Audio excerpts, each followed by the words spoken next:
Thank you for joining me. It's Leisha Holmes of Key Recruitment, and I'm absolutely thrilled to welcome today to our channel and to our viewers and listeners someone who is probably one of my longest standing recruitment friends. We've known each other for almost 20 years, and she's going to do her own introduction. But Nina Lockwood of Intuitive Executive Search and Interim.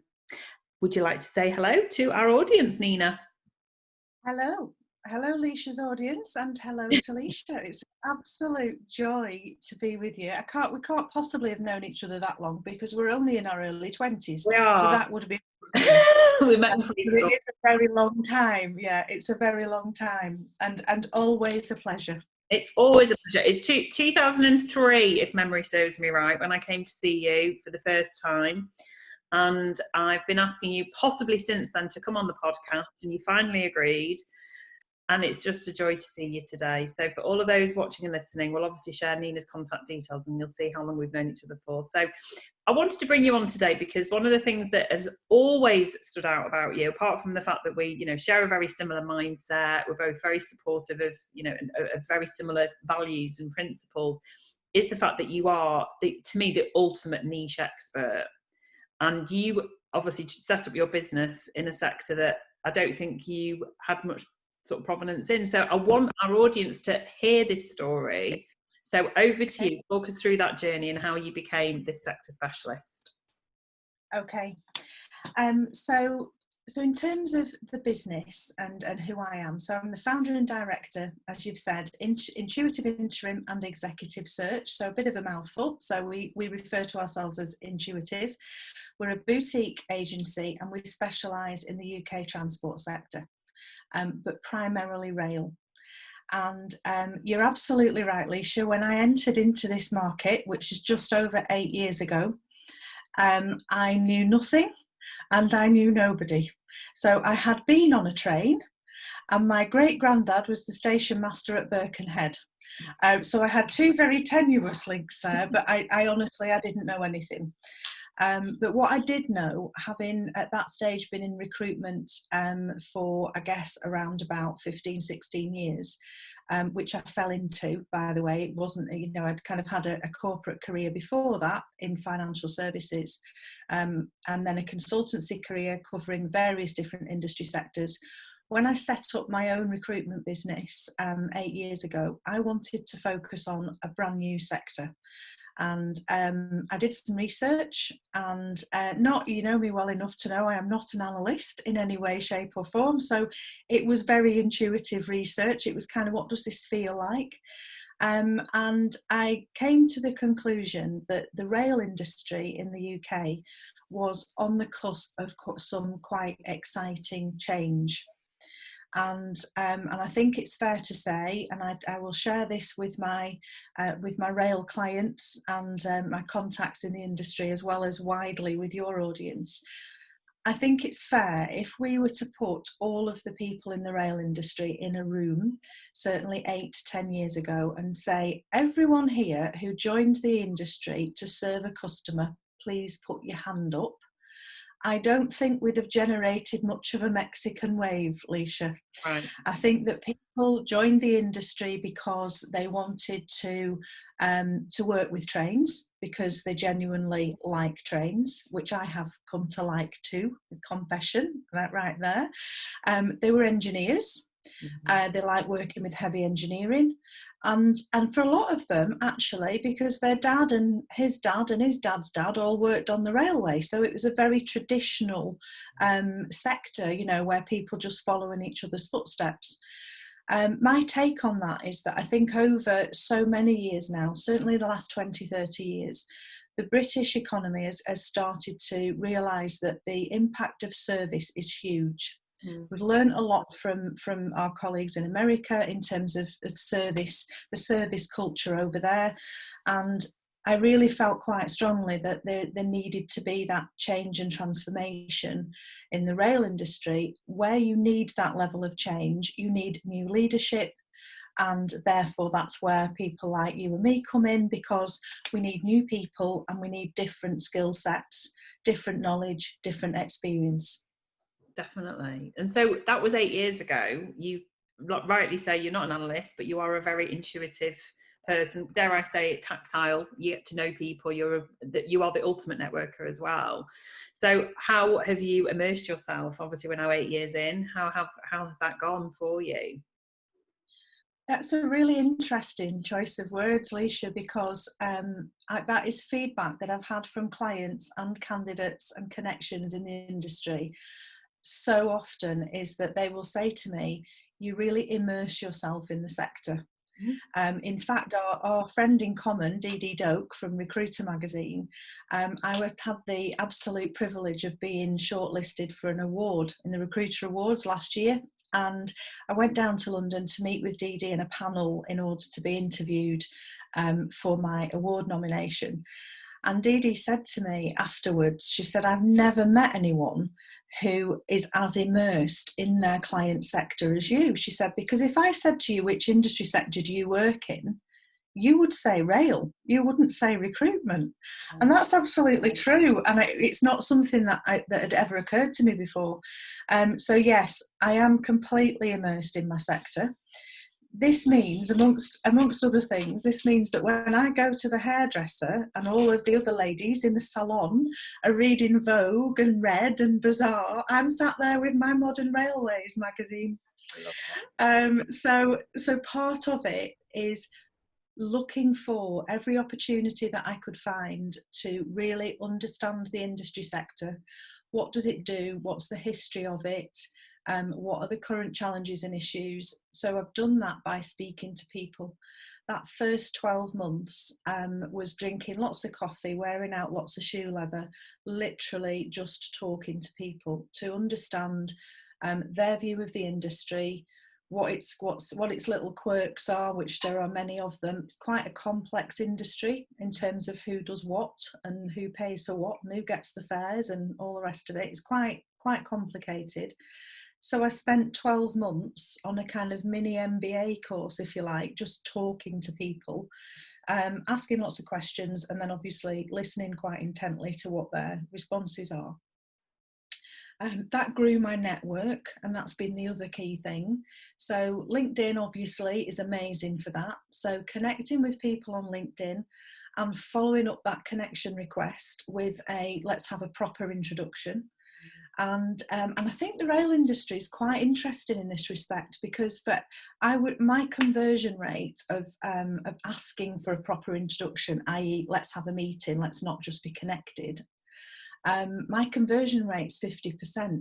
Wow. So I'm kind of really chuffed with that, because you're just a randomer who pops up in their timeline, and then people have been interested enough to say, yeah, let's have a proper conversation. Actually take it to the next level. That's really interesting. These are all good learning points for other people. Yeah, so that's been really great. LinkedIn's been fantastic. Not only from the connection perspective, and of course I needed to grow my connections and still do. You've got so many connections, Leisha. You are like Mrs. LinkedIn. Incredible. I'm a novice in comparison. So apparently Shannon has more than me. There you go. Shannon. No way. Really?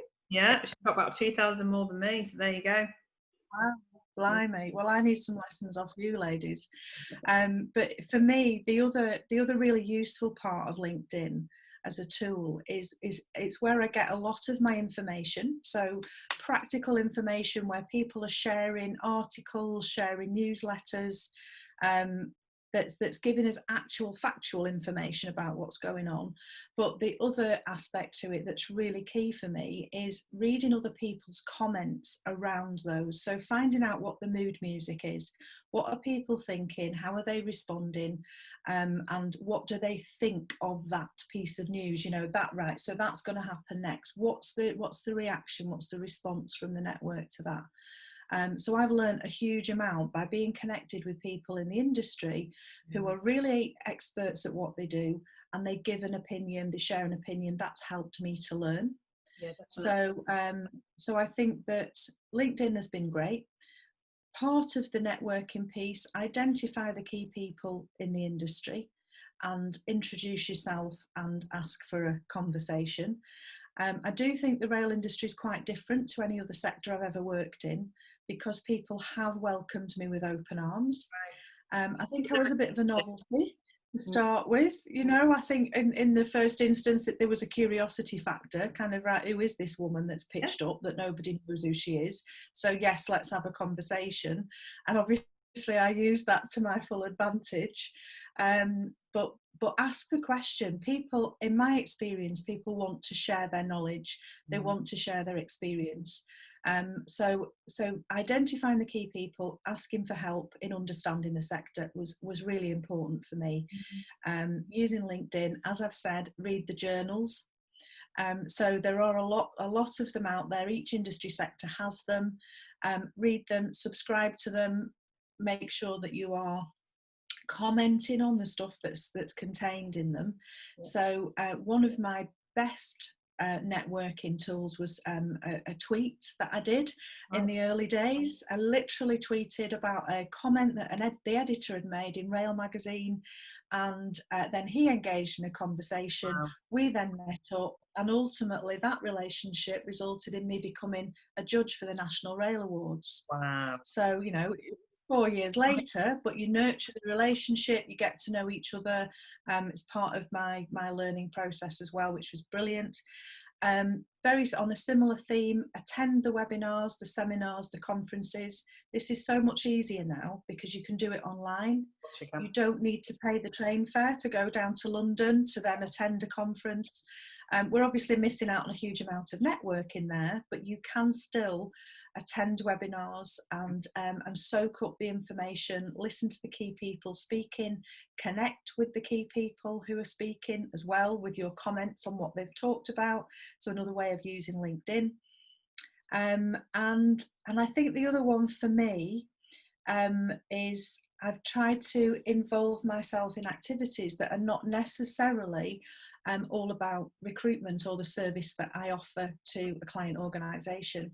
So I'm actively involved in Women in Rail, which is a group which has been established, probably now 8 or 9 years ago. That was established to support women in the industry and to support them with their careers and pushing themselves forward. We've got a massive challenge with diversity and inclusion in this industry sector. So I'm actively involved with the Northwest Committee for Women in Rail. I'm a mentor on the Women in Transport mentoring scheme.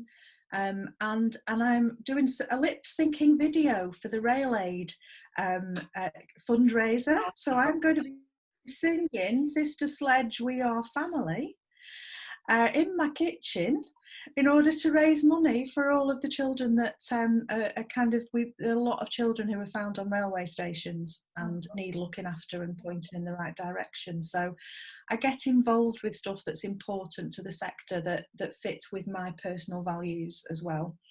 And the thing that I would encourage anybody to do once you've done all of the above is have the courage to share your own views and your own opinions.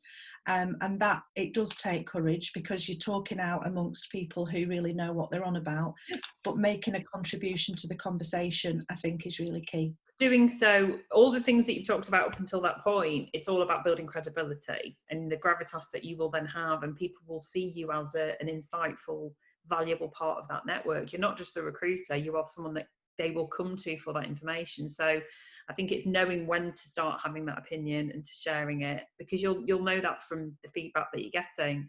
And what I love about all those things that, I mean, you've just had me riveted to my seat, is because that is, to me, the opposite of so many transactional recruiters. And that's why you are seen as this incredible champion of your sector. You are seen as an industry specialist, which I think, as we look at sort of life, I won't say post-COVID because it's not going anywhere, but as we look at how things will develop into a new normal, that recruiters are going to have to adapt how they behave, because otherwise they're just going to become this massive noise on LinkedIn. You're going to have to be that go-to specialist and all those things. Actually, if you break them all down, it's all about communication. You and I talked about this so many times during our friendship. It's about how you communicate.